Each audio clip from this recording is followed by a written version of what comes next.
할렐루야. 아멘. 네, 주님의 크신 이름을 찬양합니다. 우리 옆에 있는 분과 인사해 볼까요? 메리 크리스마스. 물론 아직 성탄절은 아니지만 오늘이 성탄 주일이죠. 그래서 또 진짜 메리 크리스마스는 또 이번 주 토요일에 우리에게 드려지게 되는 또 성탄 예배를 통해서 또 하게 될 것입니다. 우리가 오늘 성탄 주일을 맞이하였지만 작년에도 그랬고 올해도 그렇습니다. 코로나로 인하여서 성탄의 분위기가 예전만큼 느껴지지 않는 것 같습니다.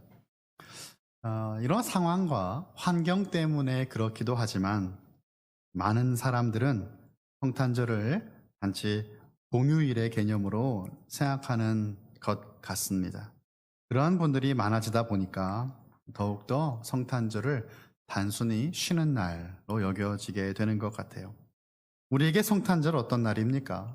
예수님의 탄생을 기뻐하며 그리고 다시 이 땅에 오실 재림하실 예수님을 기대하며 기다리는 복된 절기가 성탄입니다. 사랑하는 성도 여러분, 여러분에게 크리스마스는 어떤 날일까요? 크리스마스는 그리스도를 뜻하는 크라이스트 그리고 예배를 뜻하는 마스와 합쳐진 단어죠. 그리스도를 예배하는 날입니다. 조금 더 부연 설명하자면 크리스마스는 예수님의 탄생을 예배하며 예수님이 온전히 주인공 되시는 날입니다. 저와 여러분의 죄를 해결하기 위해 독생자 아들을 이 땅에 보내시고 죽기까지 내어주신 그 하나님의 놀라운 사랑보다 더 큰 사랑은 없는 것입니다. 이보다 더 큰 사랑을 받은 날이 없는 겁니다. 우리가 받을 수 있는 가장 큰 선물을 받은 날이 바로 크리스마스 성탄절입니다. 우리가 오늘 함께 나눌 요한 1서는 이 사랑을 나누기 더할 나위 없이 좋은 본문입니다. 최선 기억나세요? 뭐였죠? 네, 최고의 선물이었어요. 지난주에 우리 또 귀한 목사님 모시고 말씀을 드렸지만 우리가 이제 12월에는 최선 시리즈로 말씀을 저희가 나누고 있죠. 최고의 선물 예수 그리스도이시죠. 그 두 번째 시간 우리는 요한 1서에서 우리에게 말씀하시는 최고의 선물인 참된 교제에 대해서 한번 살펴보고자 합니다. 요한 1서는 요한복음과 부록과도 같은 성경이죠. 요한복음과 비슷한 시기에 쓰여졌을 것이라고 추측하고 있습니다. 사랑의 사도라고 불려지던 사도 요한이 목회하던 공동체에게 보낸 첫 번째 편지가 바로 요한 1서죠. 그리고 요한 2서, 3서도 있죠. 예수님께서 십자가에 달려 죽으시고 3일 뒤에 부활을 하셨습니다. 그리고 예수님께서 승천하신 뒤에 제자들은 오순절에 성령 강림을 경험하였어요. 예루살렘으로부터 시작된 초대교회는 하나님의 놀라운 섭리로 부흥하게 되었고 온 유대와 사마리아, 결국엔 그 땅 끝으로 여겨졌던 로마에 이르기까지 복음이 증거되고 전해졌고 교회가 세워졌습니다. 그리고 50년에 가까운 시간이 지났어요. 예수님에 대해 잘 안다고 생각하는 이들도 많아지게 된 것입니다. 그런데 그 가르침이 변질되고 잘못된 가르침도 아주 많았습니다. 아직 정경이라고 불려지던 66권의 성경이 완성되기 전이고 신학마저 미흡했던 시기였기 때문에 예수님의 성육신을 부인하는 이단들의 가르침들이 많았어요. 이들은 진리에 대해서 이해하는데 어려움이 있었던 것입니다. 예수님이 누구이신지, 예수님께서 무엇을 말씀하셨고 가르치셨는지 온전히 알지 못하고 있는 것입니다. 머리로 예수님의 인성과 신성을 이해하려고 하는 사람들이 많이 있었어요. 예수님의 온전한 하나님 되심, 그 신성은 믿지만 온전한 사람으로 이 땅에 오신 인성을 부인하는 사람들이 있었다는 것입니다. 이들이 요한 1서를 받아보는 그 공동체의 성도들을 뒤흔들고 분열시켰던 것이죠. 예수님이 사람같이 보였지만 사실은 아니었다라고 말하는 겁니다.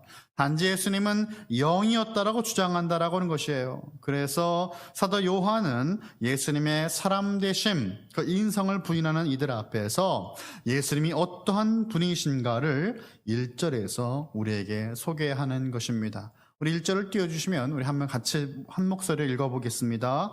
요한일서 1장 1절입니다. 시작. 태초부터 있는 생명의 말씀에 관하여는 우리가 들은 바요 눈으로 본 바요 자세히 보고 우리의 손으로 만진 바라. 아멘. 시작이 어떻게 시작됩니까? 태초부터 있는 이라고 말씀이 시작됩니다. 여러분, 태초하면 무엇이 떠오르세요? 창세기가 떠오르죠.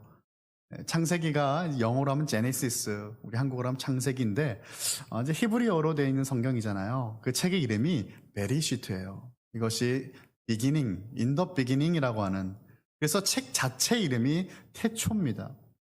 태초부터 있는 이라고 하는 이 시작되는 말을 듣는 성도들, 구약 성경을 읽을 수 있었고 알았던 성도들은 바로 창세기를 떠올렸을 것이에요. 창세기 1장 1절이죠.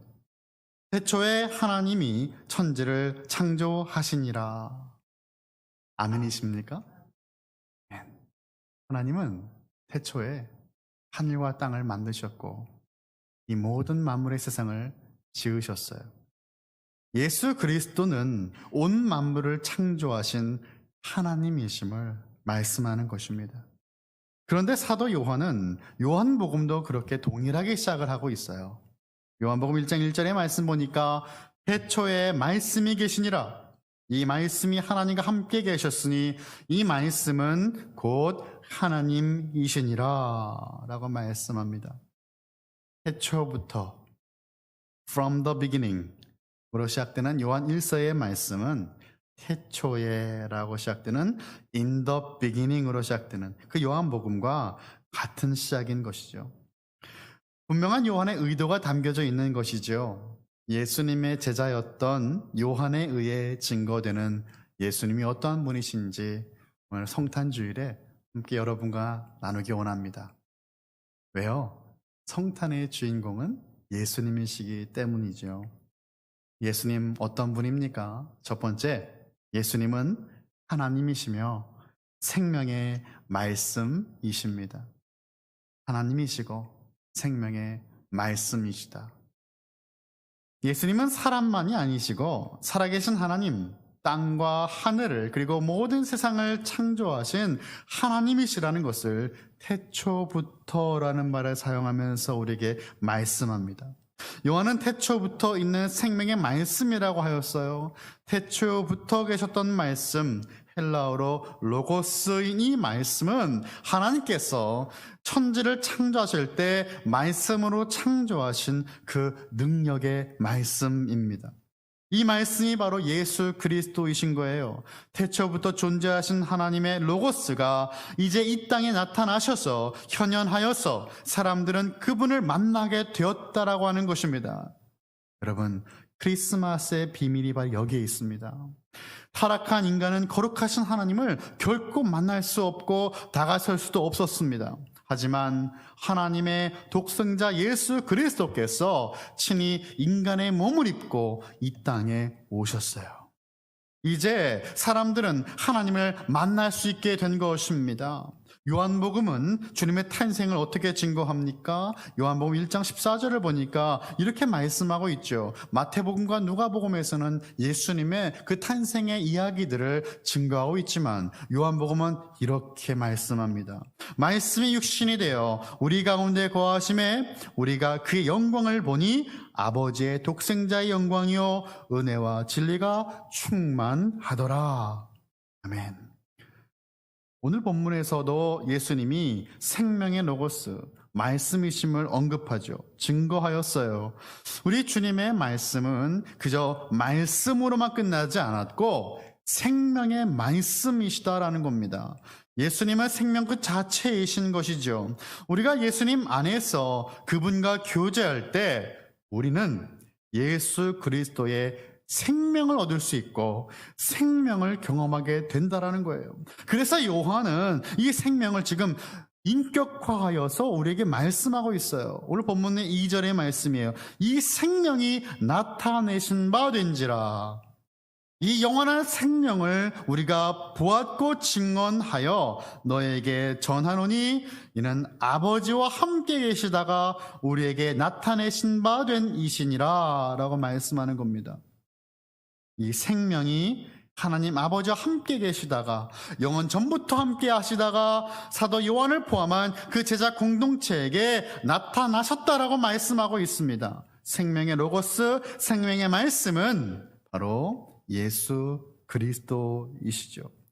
예수님은 육신을 입고 이 땅에 오셨어요. 그래서 요한이 어떻게 말하는 것입니까? 우리가 들은 바요, 눈으로 본 바요, 자세히 보고 우리의 손으로 만진 바라라고 예수님을 증거한 거예요.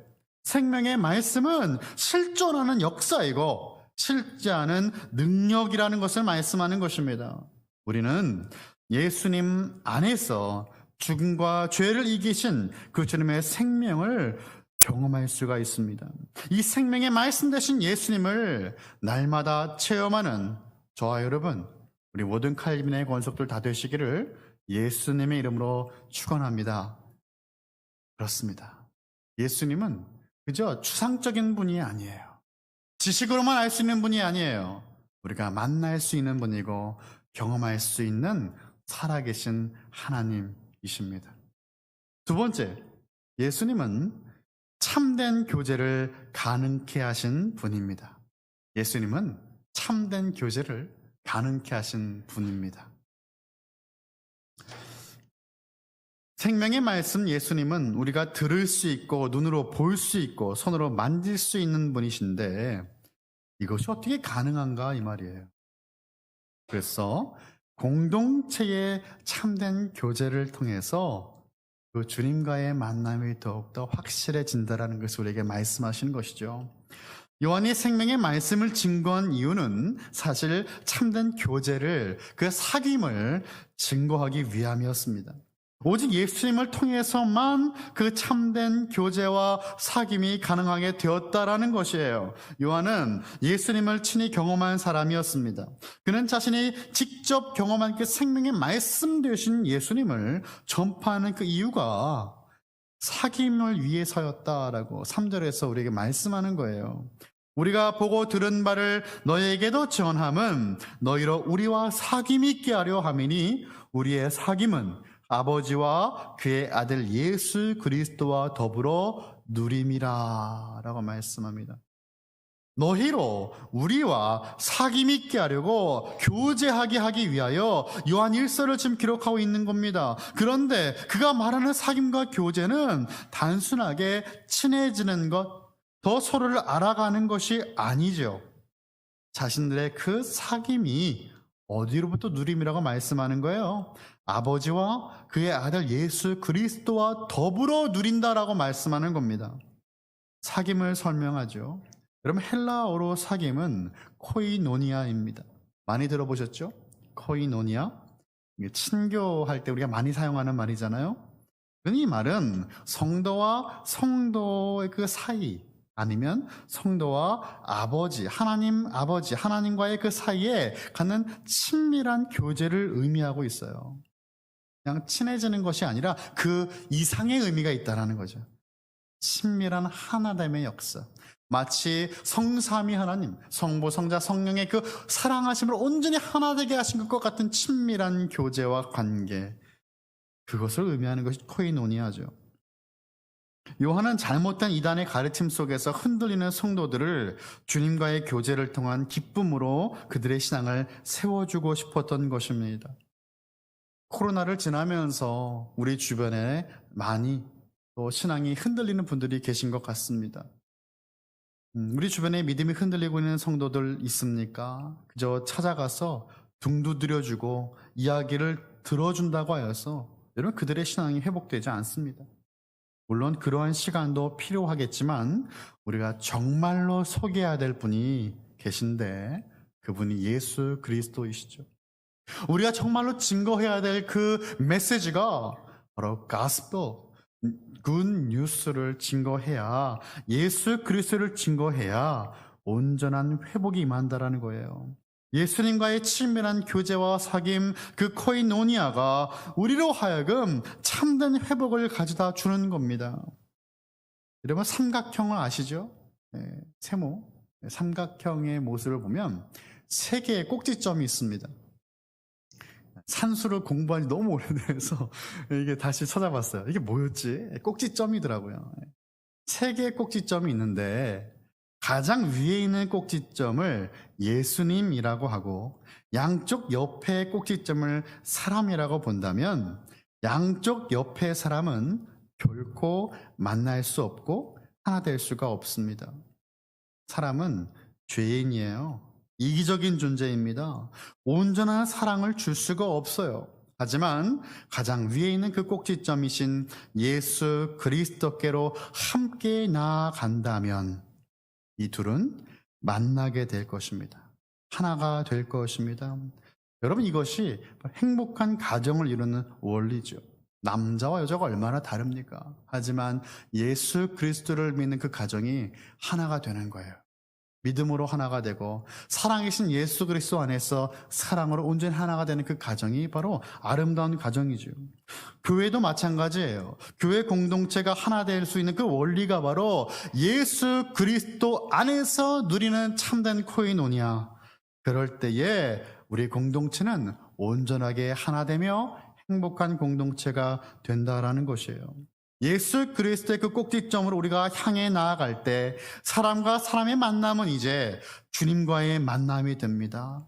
참된 교제가 이루어지는 것이죠.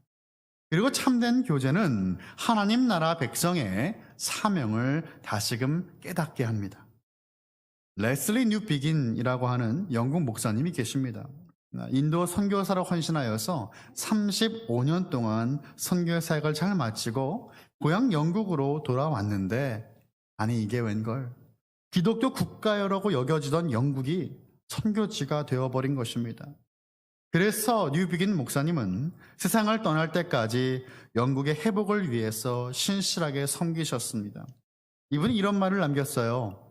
예수 그리스도 안에서 나누는 코이노니아는 세상을 향한 그분의 사도직에 참여하는 일이다. 예수 그리스도 안에서 우리가 누리는 참된 사귐, 그 친교, 나눔, 아름다운 교제는 세상을 향한 예수 그리스도의 그 사도직, 그 사명에 참여한 일이라고 말씀한 거예요. 사도라는 그 고유 직분은 초대교회 당시에만 있었던 것으로 지금은 없지만, 사도라고 하는 직분의 의미를 보면 무슨 의미입니까? 보내심을 받은 자라는 의미잖아요. 예수님 믿는 우리는 사도의 역할, 보내심을 받은 자의 그 역할을 감당해야 되는 것입니다. 예수님 안에서 우리가 함께 공유하는 그 코이노니아 교제는 하나님께서 세상을 향해 원하시는 주님의 뜻을 이루는 일이고 사명을 붙드는 일이라는 것이에요. 우리 주님은 우리를 세상에 보내시죠. 그런데 그냥 보내시는 것이 아니라 코이노니아, 참된 교제를 위해 보내시는 겁니다.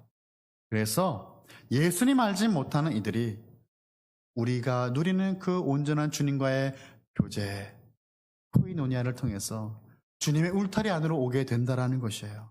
그럴 때 너무나 다른 그 영혼과 사람과 사람의 만남이 예수 그리스도의 공동체 안으로 들어오게 되는 것입니다. 교회가 감당해낼 사역이 바로 여기에 있다는 것이죠. 그냥 모여서 즐겁게 놀고 먹는 것이 코이노니아 교제나 친교라고 할 수 있을까요? 그렇지 않다라는 거예요. 나의 모습 속에 보이는 그리스도의 형상이 이제는 서로의 모습 속에 나타나신 예수 그리스도의 형상과 함께 만나서 예수님 안에서 온전한 코이노니아가 이루어지는 것입니다. 그럴 때 비로소 주님께서 기뻐하신 뜻이 공동체를 통해, 우리 칼빈 교회를 통해 회복될 것이고 이루어질 것입니다. 마지막 세 번째는 예수님은 우리의 죄를 사하실 수 있는 분입니다. 예수님은 우리의 죄를 사하실 수 있는 분입니다. 믿으십니까? 여러분, 이것이 우리의 소망이 되는 것이죠. 이것이 우리의 믿음이 되는 것이죠. 우리 주님은 빛이시라고 5절에서 말씀하죠. 하나님은 빛이시라. 그에게는 어둠이 조금도 없으시다라는 것이니라 라고 말씀해요. 하나님은 빛이세요.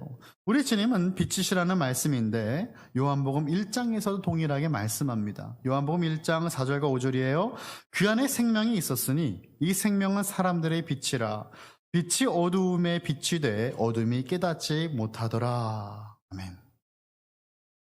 우리 주님은 빛이시니까 어둠이 조금도 존재하지 않아요. 어둠이 없다라는 거예요. 우리가 이제 그 어둠에 대해서 잘못된 생각이 있는데, 여러분, 어둠은요, 빛이 없는 게 어둠이에요. 그러니까 어둠은 빛의 부재죠. 어둠이 존재해서 어둠이 임하는 게 아니고 빛이 없으니까 어둠이 되는 거예요. 그렇다면 예수님을 믿는 성도는 죄에 대해 어떤 태도를 가져야 되는 것입니까? 나는 죄가 없다라고 부정하지 말라는 것이에요. 8절이죠.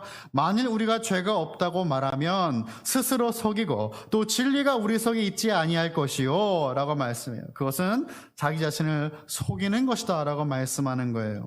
당시 사도 요한의 공동체에는 영지주의의 영향을 받는 이들이 있었는데, 영지주의의 사람들은 신령한 지식을 가져야 구원을 받을 수 있다라고 믿는 이들이었습니다. 지식만 있으면 되었어요. 그러니까 그들의 삶은 어떻습니까? 어떤 삶을 살아도 상관이 없는 거예요. 무슨 말일까요? 죄를 가볍게 여기는 사람들이 있었던 겁니다. 거룩한 하나님의 백성이 왜 죄의 더러움을 깨닫지 못하는 것입니까? 빛 가운데 거하지 않기 때문이에요. 빛이 없기 때문에 어둠에 있는 겁니다. 하나님과의 사귐, 교제, 코이노니아가 없는 겁니다. 6절이에요. 만일 우리가 하나님과 사귐이 있다 하고 어둠에 행하면 거짓말을 하고 진리를 행하지 아니함이거니와 라고 말씀하죠. 하나님과 나는 친밀한 교제함이 있다라고 하면 안 된다라는 거예요. 예배자로 나는 든든히 서 있다라고 말하면 안 된다라는 것입니다. 어둠에 행하면서 그렇게 말할 수 없는 거예요. 여러분, 이 어둠에 행하면이라는 말을 영어로 보니까 walk in the darkness라고 말하고 있어요. walk in the darkness. 하나님이 빛이신데 빛의 자녀가 아니라 어둠의 자식과 같이 행동한다면, 하나님께서 안 계신 것 같이 행동한다면, 그리고 하나님께서 원하시지 않는 죄를 즐겨 행한다면 하나님과의 친밀한 교제가 없는 겁니다. 하나님과의 사귐이 있다는 것 자체가 거짓말이라는 것이에요. 먼저 내가 죄인이라는 사실을 인정해야 되는 겁니다. 나의 죄를 인정하는 것입니다. 죄를 인정하며 빛 가운데 있고 주님과의 사귐이 있다면 우리는 자연스럽게 죄가 사라지는 것일까요? 이것을 우리가 오해하면 안 되는데, 7절의 말씀은 마치 그것이 이런 것처럼 자연스럽게 죄가 사라지는 것처럼 증거하지만 그렇지 않아요. 우리 함께 읽어볼까요? 7절입니다. 시작. 그가 빛 가운데 계신 것 같이 우리도 빛 가운데 행하면 우리가 서로 사귐이 있고 그 아들 예수의 피가 우리를 모든 죄에서 깨끗하게 하실 것이요. 아멘. 우리가 빛이신 주님과 함께 행하고 친밀한 교제와 사귐이 있다면 예수님의 피가 우리를 죄에서 깨끗하게 하신다고 말씀하는 거예요. 근데 여기서 우리가 한 가지 더 설명해야 될 것은, 이 말씀의 의의가 무엇이냐? 우리가 주님의 빛 가운데 거하고 그 가운데 있다면, 친밀한 관계 속에 있다면 우리는 무엇이 죄인지 알게 되어서 회개할 수 있게 된다라는 뜻이에요. 회개할 수 있는 기회가 있다라는 것입니다. 그래서 9절의 말씀이 나온 거예요. 우리 9절도 한번 같이 읽어볼까요? 시작. 만일 우리가 우리 죄를 자백하면 그는 미쁘시고 의로우사 우리 죄를 사하시며 우리를 모든 불의에서 깨끗하게 하실 것이요. 아멘. 죄를 자백하는 겁니다. 고백하는 것이에요. 우리가 우리의 죄를 주님 앞에서 회개하고 고백한다면 미쁘신 신실하신 그 주님께서 우리의 죄를 사해 주시겠다, 깨끗하게 해주시겠다라고 약속하신 약속의 말씀인 겁니다. 하지만 만약 하나님 밖에 있다면 어떤 일이 벌어집니까? 하나님 밖에 있다면 여러분, 이것이 죄인지 아닌지 알지 못한다라는 거예요. 요한일서 2장 9절부터 11절까지의 말씀입니다. 빛 가운데 있다 하면서 그 형제를 미워하는 자는 지금까지 어둠에 있는 자요, 그 형제를 사랑하는 자는 빛 가운데 거하여 자기 속에 꺼리낌이 없으나 그 형제를 미워하는 자는 어둠에 있고 또 어둠에 행하며 갈 곳을 알지 못하나니 이는 그 어둠이 그의 눈을 멀게 하였음이라 라고 말씀합니다. 이 말씀 묵상하고 준비하면서 제 마음에 깊숙하게 와닿았던 말씀이 바로 이 말씀이었어요.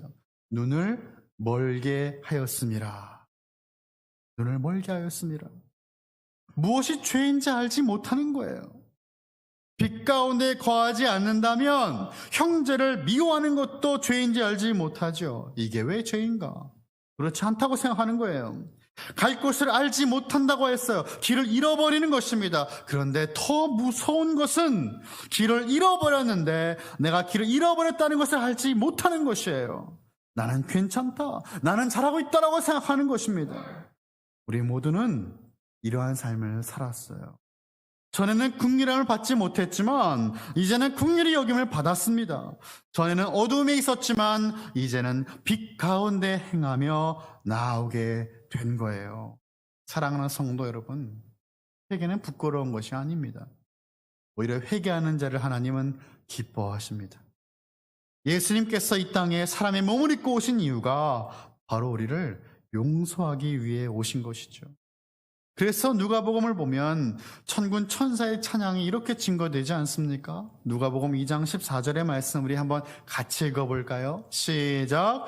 지극히 높은 곳에서는 하나님께 영광이요 땅에서는 하나님이 기뻐하신 사람들 중에 평화로다 하니라. 아멘. 이 말씀 읽으면 또 이제 성탄의 그 어떤 설레임이 느껴지지 않습니까? 그런데 그 설레임보다 더 큰 것이 무엇입니까? 하나님께 영광이 된다라는 거예요. 하나님께 영광입니다. 우리가 예수님의 보혈의 능력에 의지하여 하나님의 자녀됨을 회복하는 그 모든 구속의 순간순간이 하나님께는 영광이 되는 것입니다. 그리고 땅에서는 어떻습니까? 하나님이 기뻐하시는 사람, 하나님이 기뻐하시는 사람이 되는 것이고 우리는 하나님과 평화를 누리게 되는 것입니다.